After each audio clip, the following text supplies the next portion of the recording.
अस्सलाम वालेकुम viewers, rich Pakistan का नया एपिसोड लिए मैं हूं आपका मेजबान अब्दुर्रहमान। आई डिस्कस करते हैं आज की दो इंटरेस्टिंग न्यूज़। पाकिस्तान से होने वाली टेक्नोलॉजी के एक्सपोर्ट्स ने तमाम साबका रिकॉर्ड तोड़ दिए हैं और पिछले माली साल में ये बढ़कर 4 अरब 60 करोड़ डॉलर्स हुई हैं। सॉफ्टवेयर की आईटी के एक्सपोर्ट्स इतनी तारीख में कभी नहीं हुई। इस खबर को डिस्कस करेंगे।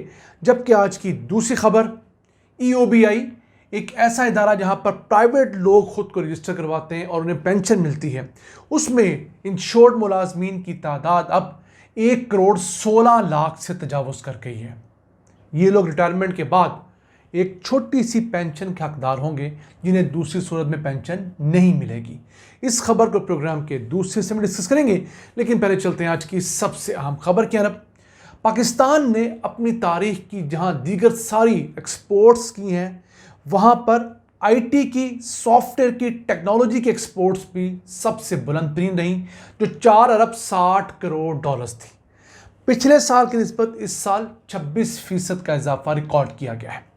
अब इस रकम में से 3 अरब 80 करोड़ डॉलर्स तो सॉफ्टवेयर और आईटी के मसनूआत एक्सपोर्ट करके कमाए गए, जबकि 780 मिलियन डॉलर्स फ्रीलांसर्स ने, ऐसे आईटी प्रोफेशनल्स ने जो घर बैठ के या अपने दफातर में बैठ के काम करते हैं और बाहर किसी मुल्क में सर्विसेज देते हैं, उन्होंने कमाए। अब पाकिस्तान के पास पोटेंशियल तो 15 बिलियन डॉलर्स तक का है। किस तरह? पाकिस्तान में ऐसे लोग जिनके पास आईटी की स्किल्स हैं, सॉफ्टवेयर की स्किल्स हैं, या ऐसी स्किल्स हैं जो वो इंटरनेट के जरिए किसी को देकर उससे पैसे कमा सकते हैं, उनकी तादाद 20 लाख है, जिन्हें फ्रीलांसर्स कहा जाता है।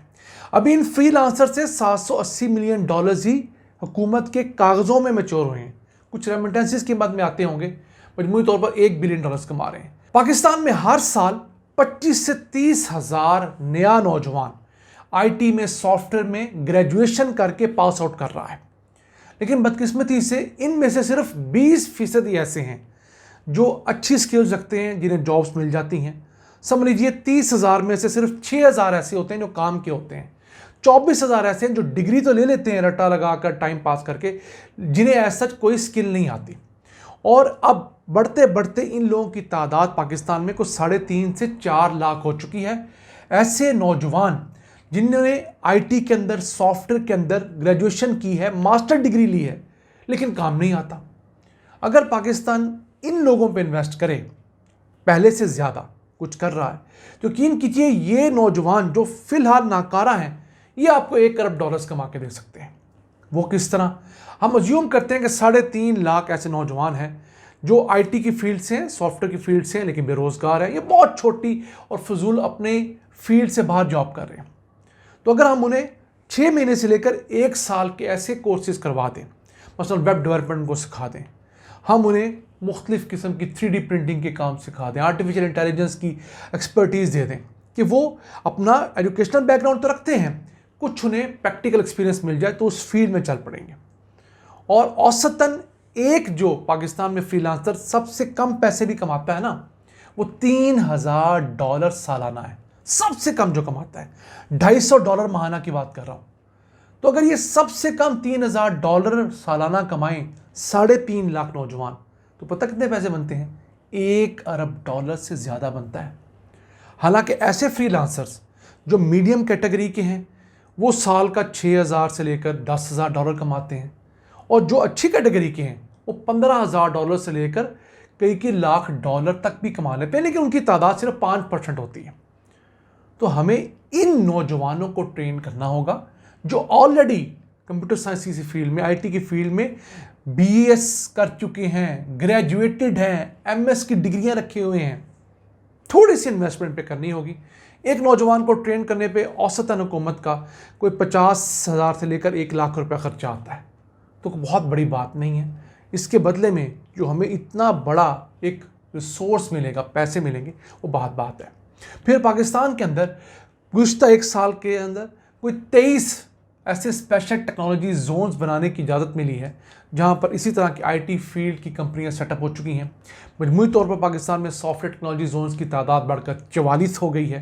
फिर कोई 43 को वर्किंग स्पेसिस ऐसी जगह पर जहां बहुत सारे मुख्तलिफ फ्रीलांसर्स इकट्ठे होकर बैठते हैं एक छत के नीचे, अपना अपना अलहदा काम कर रहे होते हैं, लेकिन एसी एक इस्तेमाल हो रहा है, हॉल एक इस्तेमाल हो रहा होता है, इंटरनेट एक इस्तेमाल हो रहा है, रिसोर्सेज पूल हो रहे होते हैं, उसे कोवर्किंग स्पेस कहते हैं, वो है।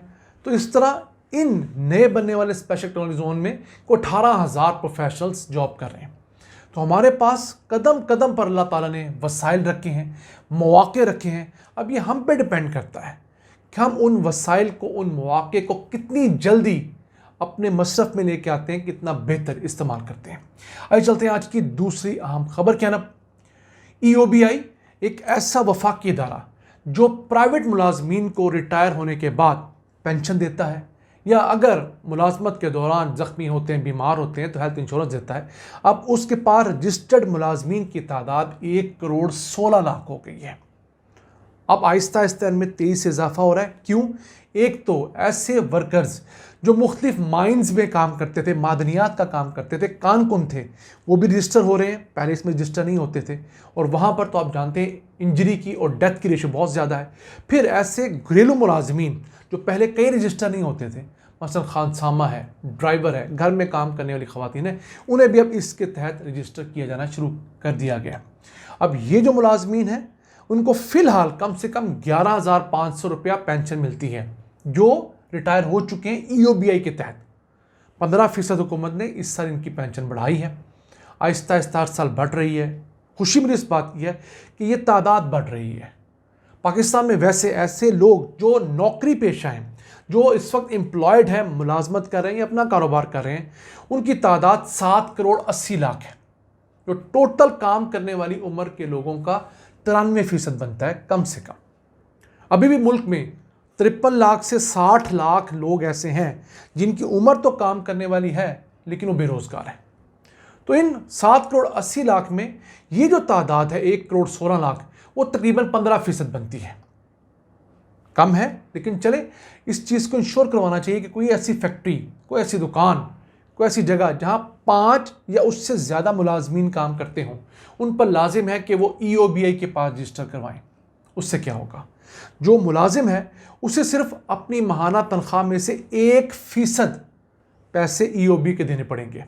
अगर उसकी तनख्वाह मिसाल के तौर पर 35,000 रुपये है तो उसे 350 रुपये महीने देने होंगे। 50,000 रुपये है तो उसे सिर्फ 500 रुपये कटवाने होंगे। इसी तरह जो उसका मालिक है, फैक्ट्री का मालिक है, उसे उस मुलाजिम की तनख्वाह का 5% कंट्रीब्यूट करना है। बाकी हुकूमत पैसे डालती है। तो खुदा न खास्ता ये मुलाजिम बीमार होता है तो उसकी सारी हेल्थ इंश्योरेंस होगी। अगर वो ज़ख्मी हो जाता है तो उस पर पैसे लगेंगे। अगर वो अपाहज हो जाता है तो उसको फौरी तौर पे पेंशन मिलना शुरू हो जाती है, वो भूखों नहीं मरता। जब वो रिटायर हो जाता है तो उसके बाद उसे एक छोटी सी अमाउंट गुजर बसर के लिए इब्तदाई तौर पे मिलती है, ग्रेजुटी के तौर पे, और फिर उसके बाद माहाना उसे 11,500, 15,500 या 30,000 रुपये तक भी पेंशन मिलती है। तो ये फिर भी गरीब लोगों को ज़िंदा रखने के लिए, चलाते रहने के लिए बहुत अहम है। आप में से जो मुलाजमीन हैं या जो कारखानादार हैं वो भी इस चीज़ का ख्याल करें। एक अच्छी अपॉर्चुनिटी है अपने मुलाजमीन को देर पा अपने साथ जोड़ने की और उनका मुस्तकबिल सिक्योर करने की। नाज़रीन, ये था आज का एपिसोड। हम उम्मीद है आपको पसंद आया होगा। अपनी सजेशंस, अपनी आरा से हमें आगाह रखा करें। अपने मेज़बान अब्दुल रहमान को इजाज़त दीजिए। अल्लाह ने के बाद।